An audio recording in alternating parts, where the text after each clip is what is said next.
सकाळपासून घरातली सगळी कामं आपण जशी वेळच्या वेळी करतो, त्याचप्रमाणे संध्याकाळचं जे रुटीन असतं ते पण अगदी वेळेवर करावं लागतं.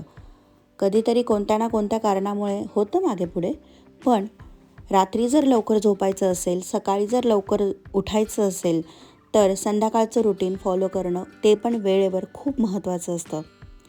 आपली तब्येत चांगली ठेवायची असेल, वजन कमी करायचं असेल किंवा नियंत्रणात ठेवायचं असेल, तर असं म्हणतात की झोपायच्या निदान 3 तास आधी तरी जेवलं पाहिजे. मग ते 3 तास आधी जेवण करायला आपल्याला स्वयंपाकाला थोडंसं आधीच लागावं लागतं. म्हणजे मग कुठे जेवण वेळेवर तयार होतं आणि आपणसुद्धा वेळेवर जेवतो. बरं, संध्याकाळी नुसता स्वयंपाक असतो का? तर नाही. घरं झाडायची असतात, त्यानंतर दिवा लावायचा असतो. एक महत्त्वाचं काम असतं ते म्हणजे मुलांना बाहेर खेळायला घेऊन जायचं असतं. कारण दिवसभर ते लहान असतील तर घरातच असतात किंवा शाळेत असतात. शाळेतून घरी आले की खाल्ल्या पिल्ल्यावर त्यांना थोडंसं बाहेर फिरायला नेलं की रिफ्रेश होतात आणि आपल्याला पण आपल्या मैत्रिणी भेटतात, तर तेवढंच चांगलं वाटतं. घरी आल्यानंतर स्वयंपाक, त्याच्यानंतर किचनचं आवरणं, दुसऱ्या दिवशी आपण कोणती भाजी करणार आहे त्या नुसार आदल्या दिवशी काही तिची प्रिपरेशन आहे का, मग ती करून ठेवणं. मुलं किंवा आपण दुसऱ्या दिवशी जर छान भिजवलेले बदाम, मनुके असे खात असू तर ते भिजत ठेवावं लागतं. तर अशी ही संध्याकाळची बरीचशी कामं असतात. त्यामुळे मग हा स्वयंपाक जो असतो मी तो झटपट करते. म्हणजे मग जेवण संध्याकाळचं लवकर झालं की झोपेपर्यंत निदान 3 ते 4 तासाचा तरी गॅप आम्हाला मिळतो. त्यामुळे मग ॲसिडिटीचा माझा त्रास खूप कमी झालेला आहे. नाहीतर मग अगदी झोपायच्या जर लगेचच आम्ही आधी जेवलो एखाद तास, तर मला प्रचंड ॲसिडिटी व्हायची आणि रात्री अजिबात झोप लागायची नाही. घशात असं वाटायचं की कोणीतरी अशी आग धरलेली आहे, इतकी जळजळ व्हायची. जेव्हापासून संध्याकाळी आम्ही लवकर जेवायला लागलो, सूर्य मावळतेच्या आधी म्हणतात ना जेवणं, ते खरोखर आहे. जेव्हापासून तसं जेवायला लागलो आणि म्हणजे मग झोपेपर्यंत साधारण 3 ते 4 तासाचा गॅप होतो.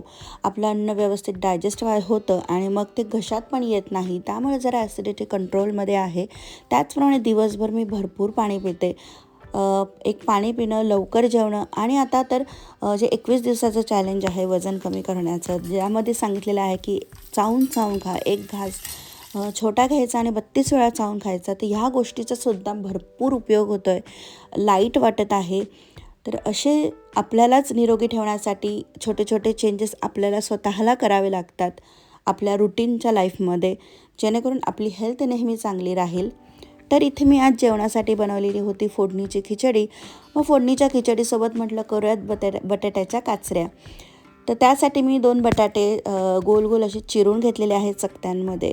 कढईमध्ये घेतलेलं आहे तेल. तेलामध्ये मोहरी, जिरं, हिंग आणि लाल मिरची टाकून तडतडून घेतलेलं आहे आणि त्यामध्ये बटाट्याच्या चकत्या घातलेल्या आहे. चवीनुसार मीठ घालायचं, हळद आणि थोडंसं तिखट आणि धणेपूड वाफेवर मस्त शिजू द्यायच्या आहेत. चवीला एकदम मस्त लागतात. काही पण आपण जर भात वगैरे घेतला तर साईड डिश म्हणून अशा बटाट्याच्या काचऱ्या चवीला एकदम मस्त लागतात. माझी मुलंसुद्धा हे आवडीने खातात. आता हे काचऱ्या होत आहे तोपर्यंत म्हटलं बाजूचा ओटा आवरून घेऊ. म्हणजे मग कमीत कमी पसारा जेवणानंतर आवरावा लागतो.